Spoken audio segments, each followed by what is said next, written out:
My name is Christian Ashley, a seminary student and servant of God, and you are listening to the Let Nothing Move You podcast, a proud Anazal Ministries podcast.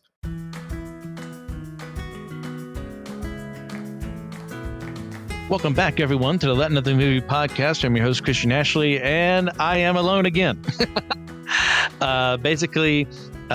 Brandon had a family situation come up, and Will as well. So just one of those things, the perfect storm of not having people on again. Not their faults. These things just kind of happen out of their way. And it's kind of more my fault if I'll take the blame for this one more, because there was a very specific window of time I'd be able to record this week as I am going to Disney. And I needed to have an episode prepared for next week while I am still at Disney.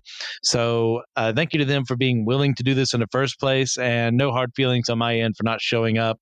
I get it. It's life, is what it is. And Brandon has already expressed an interest in getting on to another episode for Exodus, and we're figuring that out for later on. So there we go, guys. We're going to get into this bad boy. And I do apologize as well. As I'm recording this, the episode for 1 and 2 is not uploaded yet. And if you've listened to that one, you know, if you're here for the first time, it's basically I recorded over an hour the first time I recorded for Exodus 1 and 2 by myself, and there was no audio. There was just a bunch of static. And Joshua brought that to my attention late Sunday night, which you may notice is the night before, this gets uploaded. So he had worked the whole day. He had gotten to the point where we finally was going to be able to edit it, and texted me. It's like, I re-listened to the audio file and found that there was nothing on there. I was like, oh gosh, what is wrong? Tried to find if there was a way I could salvage it. Nope, there was nothing. So I had to re-record Exodus 1 and 2 once again without the notes. So, and he had gone to bed by that point in time, so he was not able to get to it, which I'm not forcing him to. I'd rather he get his own stuff in line to where he's had the time to do it. So he will, later today that I'm recording this, get that to me, and then I will upload it. So it will be late. Sorry. That's a me thing. Again, I have no clue how that happened, because I could have sworn I'd seen the audio working, but technology, man. How does it work? I don't know. I just talk into this dang thing and hope for the best. So with all that in mind, we've been heading into Exodus 3 and 4 today, starting with chapter 3, verses 1 through 6. Now Moses was keeping the flock of his father-in-law, Jethro, the priest of Midian, and he led his flock to the west side of the wilderness and came to Horeb, the mountain of God. And the angel of the Lord appeared to him in a flame of fire out of the midst of a bush. He looked, and behold, the bush was burning, yet it was not consumed. And Moses said, I will turn aside to see this great sight, and why the bush is not burned. When the Lord saw that he turned aside to see, God called to him out of the bush, Moses, Moses. And he said, Here I am. Then he said, Do not come near, take your sandals off your feet, for the place in which you are standing is holy ground. And he said, I am the God of your father, the God of Abraham, the God of Isaac, and the God of Jacob. And Moses hid his face, for he was afraid to look at God. Now, before we get into the fantastical part of this, as I think I definitely mentioned last time, the Reuel from last chapter is also named Jethro. Like, several other people of importance in the past, he had multiple names. Reuel means friend of God. That's where the L part comes in there. And Jethro means excellence, or his excellence. So it may have been a title for what he did in that regard for working in Midian. But at the end of the day, it meant that he was someone who was highly esteemed. And Moses was great to be working with someone like him. Now, both of those names serve different purposes, just much like how Jacob means to supplant or deceive. And yet Jacob also has the name Israel, which can mean he who struggles and or wrestles with God. It's a thing that happens a lot more in the past than we do now. Typically, people don't go under renaming as like a societal thing, cultural thing. In our day and age, like people may rename themselves, but that's about it. But this was something that happened more often back in their time. So let's get to Moses. Much like his ancestors had done, Moses was now shepherding, a task that would prepare him in some ways to lead Israel, who would act very much like lost sheep for the vast majority of the time he would be in charge of them. And now he's doing it to literal sheep, which, if you recall from last time, I'm fairly certain I said this, he grew up in richness. He grew up being pampered. He grew up having all his needs addressed. He grew up as an Egyptian, even though he is an Israelite, even though he is a Jewish man, who were known for being shepherds and who were despised by the Egyptians for being shepherds. So the same man who grew up in stature, in wealth, in a culture that hated the very thing that he's doing right now has ended up in that position. And if that doesn't teach humbleness, I don't know what else does. Now, there is a lot of debate for how long he was out here doing this. In Stephen's recollections in Acts 7, he gives it about 40 some years. So 40 years for Moses to murder the Egyptian man and flee, 40 years for him to get good with Jethro and his family, marry Zipporah, become a shepherd, and then find the burning bush. I tend to go with that side of things, but there are other people who have different arguments. I don't think as well constructed, but there we go. Now, to the piece de resistance. The burning bush is one of the most popular images we get of God in the physical world, and for good reason. For there to be a fire that surrounds vegetation and yet doesn't consume it is a miracle only possible through God's intervention. This does not happen in nature. There is no flame in this world that would not consume that bush, would not turn it into ash and cinder. But with God's power, that's possible. He beats the rules of the physical realm of this world with his supernatural power. That is a power above, hence the super, above nature, the natural. So he's the one who gets to do that. And here we also see the angel of the Lord returning. And this is where a lot of people and scholars, and I would say rightly so, show that this is Jesus talking to Moses in a pre-incarnate form alongside God, because the angel of the Lord is typically associated with him, has the power that we would believe that Jesus is capable of performing, and is acting as a mouthpiece of God in the physical realm so that people can get their work done. And God allows this for this time because that's what Moses needs. He needs to see the impossible, to prepare himself for something that is impossible in his own mind, and that is the safety and release of his kinsmen from bondage and slavery, so that they can be brought to a new land, the promised land, and be safe once more. That does not happen through human effort. That does not happen because Moses is like just a stand-up guy. No. It happens because God is the only one capable of making these things come to pass. Now, the presence of the burning bush draws Moses to God, to Jesus, and forces him to recognize the greatness and holiness of God. God commands him to take off his sandals, for he is standing on holy ground. God's creation is a holy thing. The totality of creation is. Even if under the conditions of the fall, it is still a holy thing. But God's presence has made this even holier than it normally would be. And Moses is forced to submit humbly to God in the scenario. And for all we know, God has never once spoken to Moses throughout the 80-some years he's been on this earth. Maybe he has before now, but it doesn't seem like it. And now Moses is forced to deal with the presence of the supernatural that wants him to be a part of what God is doing. And what does God say? I am the God of your father, the God of Abraham, the God of Isaac, and the God of Jacob. Not was, not will be, am. I am. A God who exists outside of time and space can say that and it be true. Because I don't know about you, but as pointed out later on in the Gospels, Abraham, Isaac, and Jacob are dead. God is not a God of the dead. He's a God of the living. And they are with him. Why? How do we know that? Because he's speaking out of time and space, where they are with him in heaven.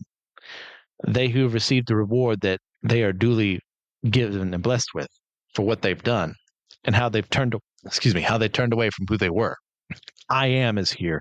And we're going to get to that more as we continue on. But first, one last thing to talk about in these verses.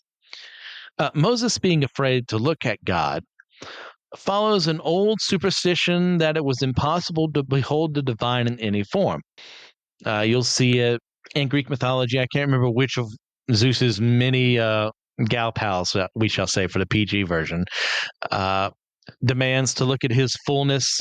I think it was actually Dionysus's mother. And I can't remember her name off the top of my head. And as a result, when she sees the fullness of his glory, she dies because human beings can't comprehend the divine. And there's some truth in that. Moses would never see the totality of God. Even later on, when God shows himself to Moses, he does not show the fullness of himself to him. That's why it is able to be said later on that no man has ever seen God. No one has seen God. You cannot witness the totality of God in our mortal form because that's something we cannot comprehend. It is so far above us, our eyes would burst open and we'd be a hollow husk. So Moses has some rationality in this thought, but God doesn't let him stay there because he's not in the fullness of his spirit. He's not in the fullness of his presence here. He's enough for Moses to see and experience that little bit that God is allowing him to witness. And he is willfully not showing all of himself so that he can speak to his servant in a way that is beyond just hearing a voice, in a way that is seeing the impossible before him so that Moses will be told impossible things need to get done. Yet through that voice, through that burning bush, that person who is in charge of all the impossibilities happening there, the impossible will become possible. And we continue from there to verses 7 through 12. Then the Lord said, I have surely seen the affliction of my people who are in Egypt, and have heard their cry because of their taskmasters. I know their sufferings, and I have come down to deliver them out of the hand of the Egyptians, and to bring them up out of that land to a good and broad land, a land flowing with milk and honey, to the place of the Canaanites, the Hittites, the Amorites, the Perizzites, the Hivites, and the Jebusites. And now behold, the city of the people of Israel has come to me, and I have also seen the oppression with which the Egyptians oppressed them. Come, I will send you to Pharaoh that you may bring my people, the children of Israel, out of Egypt. But Moses said to God, who am I that I should go to Pharaoh and bring the children of Israel out of Egypt? He said, but I will be with you, and this shall be the sign for you that I have sent you. When you have brought the people out of Egypt, you shall serve God on this mountain. Now, God, as part of his kind of pitch meeting with Moses here, tells him about all the promises that he had made to Moses' forefathers to bring them out of Canaan and to make that land their own. This is a promise that has been building up for hundreds of years, and now's the time for it to be fulfilled. He also even sweetens that deal by describing the land of Canaan as a land of milk and honey. These are not necessarily luxury items, but they are meant to entice, meant to show up as a form of, oh, if we live there, we're going to be well fed, we're going to drink, it's going to be okay. God is going to provide for us a rich and luxurious land that we do not deserve. And through his whole speech, God also reveals that he hasn't turned a blind eye to the suffering of Israel and has been biding for his time to be done, for his will to be done. And Moses is going to be the one who delivers God's words and his will to the people and bring them out of slavery under his command on his timing. Sure, it would have been a lot better for God to show up from a mortal point of view the moment the Israelites were oppressed. No one likes to suffer. Anyone who does, I'd look at them a little weirdly. But that's what needed to happen. It needed to happen for Israel to grow under bondage and slavery, to get them to the point where they would be committed wholly to God, who would deliver them out and make them his people once more, so that the whole world could never deny how they were able to escape slavery. Now, Moses' question to God, isn't necessarily one filled with doubt or unbelief. We'll get to that later on. But it comes with some humility in it. Like, who is he for God to use him in a manner like this? I mean, from his point of view, like, he's a murderer, a race traitor in the eyes of his fellow Jewish people, and a sojourner with no authority. Yeah, sure, he's married into Jethro's tribe, but there's no guarantee he's going to be the one that takes it over. And still, at the end of the day, that's a nomadic tribe. They're not the armies and the glory of Egypt, comparatively speaking. But God is the one who defines man. And God sees the man he will mold Moses into being. So that is all that matters. Yes, Moses is a murderer. Yes, Moses lived a life of luxury while his fellow Israelites were being treated poorly. And yes, he is currently a sojourner who has no real authority. But those don't matter. When God says go, you go. And Moses is eventually going to go. because of what God has said. Because of God recognizing who Moses can be, Moses makes a change. I'm going to go from there to finish off chapter 3 and verses 13 through 22. Then Moses said to God, if I come to the people of Israel and say to them, the God of your fathers has sent me to you, and they ask me, what is his name? What shall I say to them? God said to Moses, I am who I am. And he said, say this to the people of Israel, I am has sent me to you. God also said to Moses, say this to the people of Israel, the Lord, the God of your fathers, the God of Abraham, the God of Isaac, and the God of Jacob, has sent me to you. This is my name forever, and thus I am to be remembered throughout all generations. Go and gather the elders of Israel together and say to them, the Lord, the God of your fathers, the God of Abraham, of Isaac, and of Jacob, has appeared to me, saying, I have observed you and what has been done to you in Egypt, and I promise that I will bring you up out of the affliction of Egypt to the land of the Canaanites, the Hittites, the Amorites, the Perizzites, the Hivites, and the Jebusites, a land flowing with milk and honey. And they will listen to your voice, and you and the elders of Israel shall go to the king of Egypt and say to him, the Lord, the God of the Hebrews, has met with us, and now please let us go a 3 days' journey into the wilderness, that we may offer sacrifices to the Lord our God. But I know that the king of Egypt will not let you go unless compelled by a mighty hand. So I will stretch out my hand and strike Egypt with all the wonders that I will do in it. After that he will let you go. And I will give this people favor in the sight of the Egyptians, and when you go, you shall not go empty. But each woman shall ask of her neighbor and any woman who lives in her house for silver and gold jewelry and for clothing. You shall put them on your sons and your daughter and on your daughters, so you shall plunder the Egyptians. God's response to Moses' inquiry about his name reveals about a lot him. The word, the title, the phrase, the reality, I am who I am, denotes God as one who has no equal and as someone who no one can understand his true self. He is above the gods of Egypt and Canaan and above the doubts of his own people. He simply is who he says he is because of who he is. It is by this claim that Jesus will also state that he is God, causing the Pharisees to want to stone him for presumed blasphemy, because only God could make such a claim. This is where we get Yahweh from. That name is the I am who I am. God is who he is. He is who he says he is. He is superior. He is above. He is the only way to heaven. He is the only way to understanding, the only way to be better than ourselves. And it is because of those things that the Israelites will understand who Moses was actually sent by. Because anyone could claim, hey, God spoke to me. But for I am who I am to say, go, I am taking you out of here, that means a lot more. And I know some people will be upset by me saying Yahweh. In Jewish tradition, you typically never said that. You would supplement it with like a Jehovah or Elohim. That way, you weren't speaking the name of God because they saw it as something very true and sacred and above them. And those things are true. God's name is true. It is sacred. It is above us.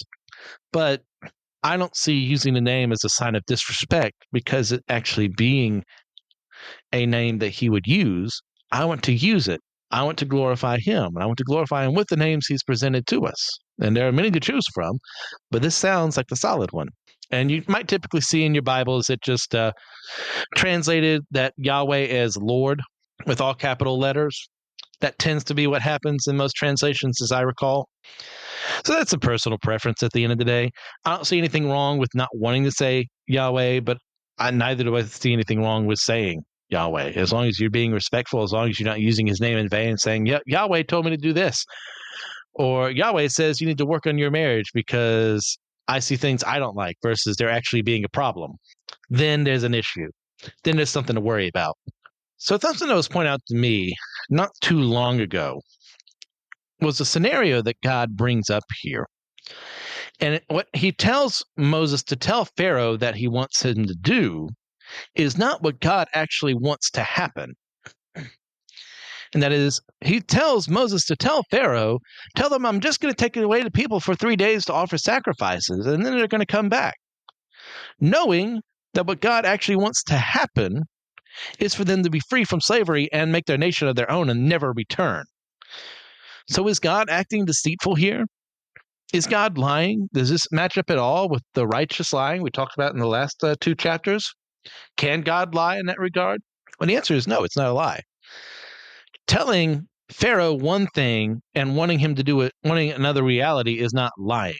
This is God putting a simple proposition before Pharaoh. Just let my people leave for 3 days so that they can worship me and they'll come back. That is not an unreasonable request if you are a God, if you are even, forget the big G, if you are just a God. In a scenario, from an Egyptian perspective, to deny a God that would be a horrible offense. So God, knowing that this is going to fail, doesn't mean that, I put a fast one on Pharaoh. It's, I have asked the bare minimum of you for me to love and protect my own, my worshipers, my people, so that when they do leave, you're going to remember the day when I just asked you to do this and you said no. And this all could have been avoided. So I don't see this as God being deceitful. I see this as God knowing who Pharaoh is and messing with him, trolling him to an extent. So that when the day of judgment comes, Pharaoh has no one to blame but himself.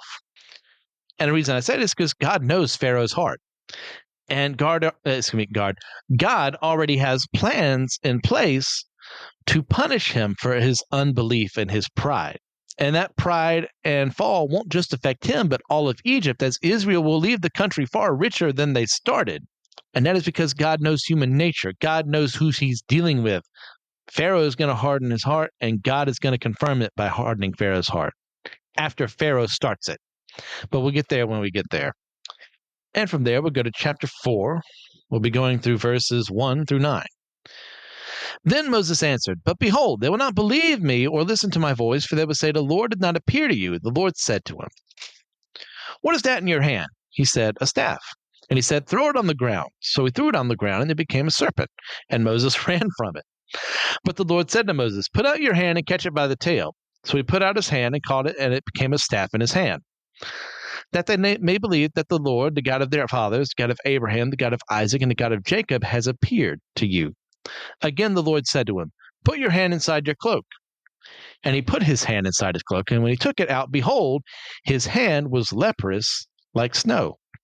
Then God said, "Put your hand back inside your cloak." So he put his hand back inside his cloak, and when he took it out, behold, it was restored like the rest of his flesh. If they will not believe you, God said, or listen to the first sign, they may believe the latter sign. If they not even believe these two signs and listen to your voice, you shall take some water from the Nile and pour it on the dry ground, and the water that you shall take from the Nile will become blood on the dry ground. Now Moses, still unsure, asked for how he can prove to the Israelites that he is on a mission from God. He's already been given everything he needs, and the I am that I am sent him. But Moses, like most Christians, like most people of faith, needs a little extra, and God is gracious enough to offer to him. But his skepticism from before has now turned into unbelief. There's nothing wrong with having a skeptical point of view. We are taught to test the spirits. We are taught to make sure that, hey, is what they say, does it align with what God says, or is it trying to teach us and lead us astray? That's how you know it's not actually from a good spirit, like an angel. It's not actually from God. But even in the midst of his unbelief, God remains in charge and guides Moses to where he needs to be. Through two physical signs and a staff and a diseased hand, God will show through Moses his power over nature, and that the people should believe in Moses who speaks for him. Now, later on in Exodus, we will see the staff thing is able to be replicated by the magic of Pharaoh's magicians. So, some people might say, well, Pharaoh's court magicians can do that. So, what about something else? Perfect rebuttal in that point of view, because if satanic magic can cause that, who's to say Moses isn't doing that? That's a good skeptical mind, a viewpoint to have. I like that person speaking up. Then comes the leprosy. Moses can show, hey, look, my hand is leprous. Anyone want some leprosy? You know, that thing, that incurable thing none of us really wants to involve ourselves with? Most people back away and say, nope, get away. And when he heals himself, that is an uncommon sight, because who has the power over the body like that? Not even Pharaoh's court magicians can heal leprosy. But even still, What should have convinced them in those signs, God allows a third option for them to believe, showing his immense patience towards a foolhardy and stubborn people. It should only take I am that I am, yet God, knowing humans are humans, gives more options. And the water turning in the blood is a perfect example of true mastery over nature. And even when Pharaoh's court magicians attempt to do it, they're nowhere near to the skill of God. And we'll move on from there to verses 10 through 17. But Moses said to the Lord, O my Lord, I am not eloquent, either in the past or since you have spoken to your servant, but I am slow of speech and of tongue. Then the Lord said to him, Who has made man's mouth? Who makes him mute or deaf or seeing or blind? Is that not I, the Lord? Now therefore go, and I will be with your mouth and teach you what you shall speak. But he said, O my Lord, please send someone else. Then the anger of the Lord was kindled against Moses, and he said, Is there not Aaron your brother the Levite? I know that he can speak well. Behold, he is coming out to meet you, and when he sees you, he will be glad in his heart. You shall speak to him and put the words in his mouth, and I will be with your mouth and with his mouth, and will teach you both what to do. He shall speak for you to the people, and he shall be your mouth, and you shall be as God to him. And take in your hand the staff with which you shall do the signs. Now Moses' eloquence at this point in his life is a huge matter of debate. He certainly sounds eloquent. I mean, to say that I'm not eloquent either in the past or since you have spoken to your servant, but I'm slow of speech and of tongue, sounds pretty dang eloquent to me. But to cut him a little slack, maybe Moses is the kind of person who's far more eloquent in private or with a select few than one who's capable of engaging with Pharaoh's court. Those people exist. I can be one of them if I'm not preparing myself beforehand. A lot of the times I sound a lot better when I'm alone with other people because I'm more comfortable in that setting than I am with a group of people. That's not to say I can't talk to a group of people. I mean, I am going into a profession, they kind of have to do that. But sometimes I'm not as good around everyone as I am when around smaller groups. So I can understand that point of view if that's what he's thinking. Either way, God provides Moses with an answer, giving him Aaron as a mouthpiece to help with his concerns, making sure Moses has no excuse to not do as God commands. So for every objection that Moses has, God has a counterpoint, because I don't know about you, but I really don't want to end up in a verbal sparring match with the literal God of the universe who is perfect in all things.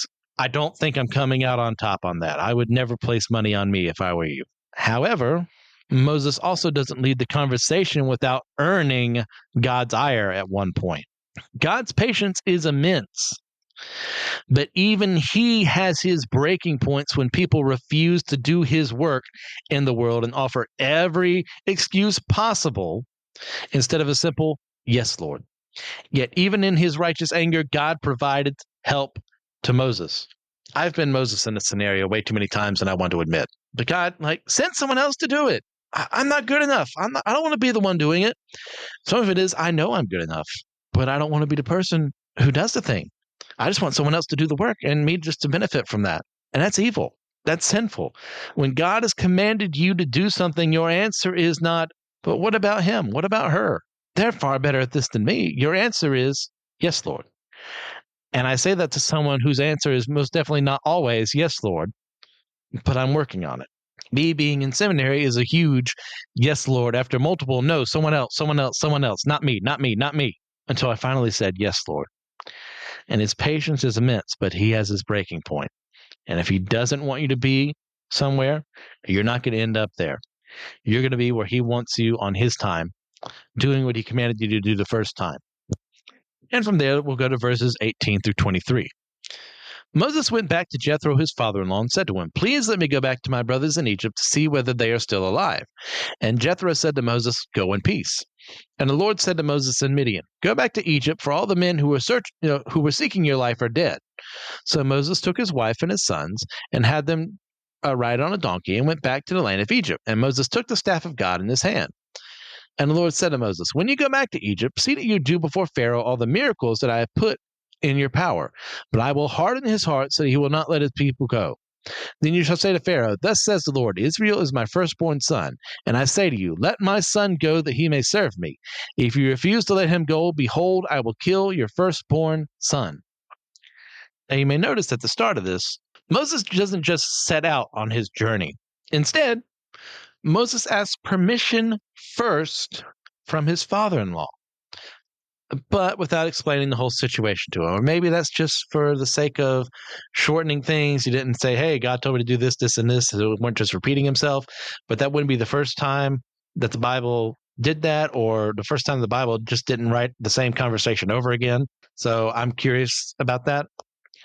I tend to go with the whole, yeah, he was hiding some information, but I could be wrong. Maybe he did tell Jethro. But it was both practical and loving of Moses to ask this of Jethro, as Moses' family would be in trouble should things go wrong in Egypt. And you could even argue for Jethro's part of the family being in trouble. If they found out, oh, he came from the Midianites, well, we might have a talking to with them. And Jethro, ever the honest and capable man of God, agrees to the request without a fight. Jethro is the example of a great leader, one who serves God, one who is willing to listen, and one who says, your will be done, not mine. Of course, he's going to be concerned about his family. Like, he took in this total stranger who has provided him with stable work, with 2 grandchildren, a wife that loves that man, and yet he's asking to go to Egypt, the very land he came from, where he committed an atrocity there. That sounds a little difficult. I don't know if you'd be doing that, Moses, but Jethro doesn't think that way. He blesses him, sends him on his way. Now, God, when he talks to Moses in this chapter, says he will harden Pharaoh's heart. And we've kind of talked about that before, but we'll get into more detail later on.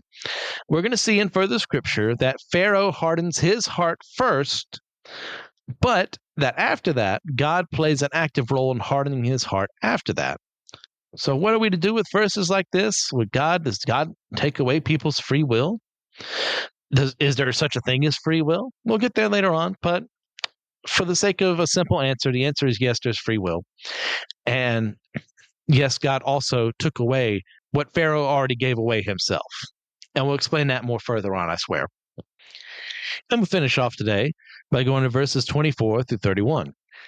At a lodging place on the way, the Lord met him and sought to put him to death. Then Zipporah took a flint and cut off her son's foreskin and touched Moses' feet with it and said, surely you are a bridegroom of blood to me. So he let him alone. It was then that she said, a bridegroom of blood because of the circumcision.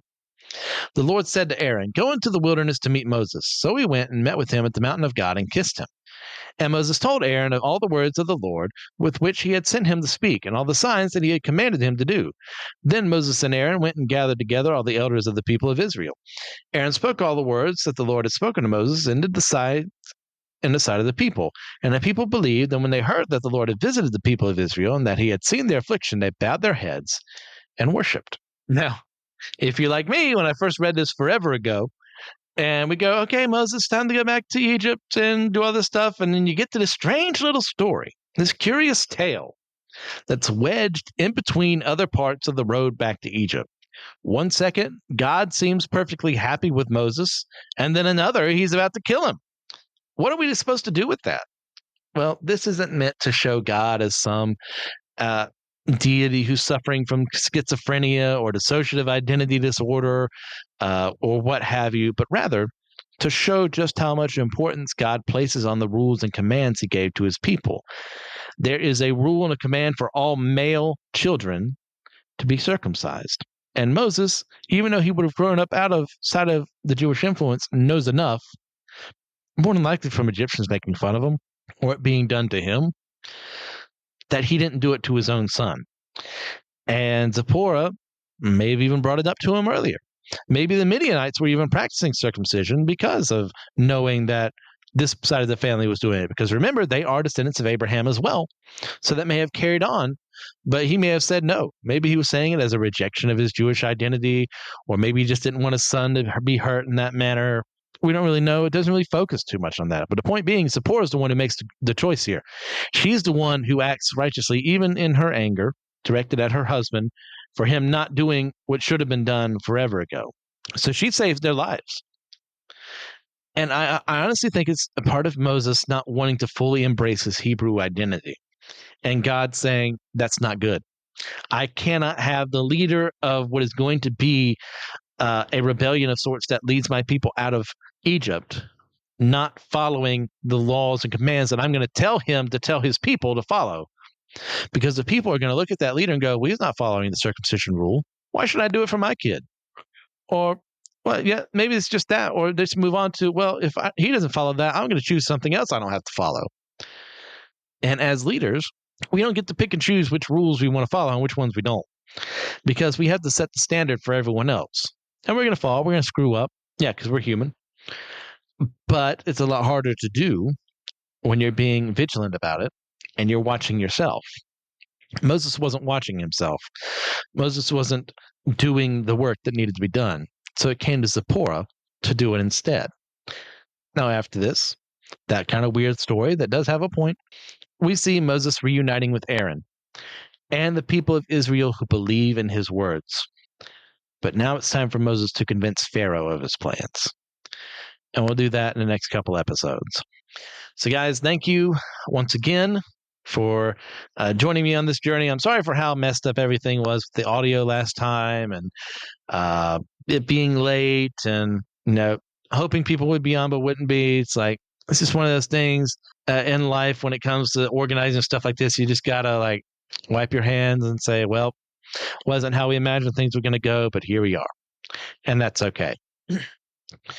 So please get a chance to leave a 5-star review in your podcasting platform of choice. And thank you again to everyone who has been listening to Why I Don't Like, my second podcast that I do that's not associated, well, it is associated with AMP, but it's not Systematic Ecology or Whole Church or something like that, or My Seminary Life, where I just guest on those, or I host on Systematic, you know what I mean, where I have broken 100 listens for the first episode alone in a very small amount of time. And that was with the huge nerf of not having Apple Podcasts until today, when I finally was able to get that to work, when they finally did their jobs. So as much as I will rant and rave on that part, I'm very grateful to everyone who listened to that too. I hope that more of them will come along this way to Let Nothing Move You, because the numbers are way different. If you look at the two, we do far fewer than that. Now, we've had plenty of episodes while there's only been one episode of that, and we're already breaking over 100 listeners. Yeah, in just a short amount of time. I'm very happy with that. So thank you for your support. Thank you for all that. Please get a chance. I already did that part. If you're interested in my fiction writing, you can find my works at starvingwritersguild.com or on Amazon by searching for the name MC Ashley. If you're interested in some further solid studies into the Bible and its teachings, then check out the other members of the Anna's Ministries podcasting network. You can contact me at letnothingmoveyoupodcast@gmail.com. I'd like to extend a special thank you to Joshua Knoll for the editing that he does and for the music he adds to the podcast. And with all that in mind, God bless you all in accordance to his will and not mine. And allow me one more time to remind you, let nothing move you.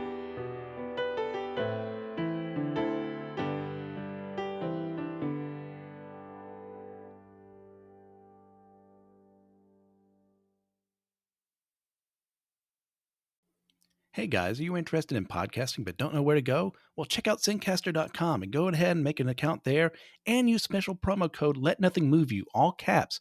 That way you can get 30% off of your next deal to go ahead and set things up so you can figure out how to edit stuff using Zencaster.com to host your stuff, to get things done there. So check out Zencaster.com, use special promo code Let Nothing Move You.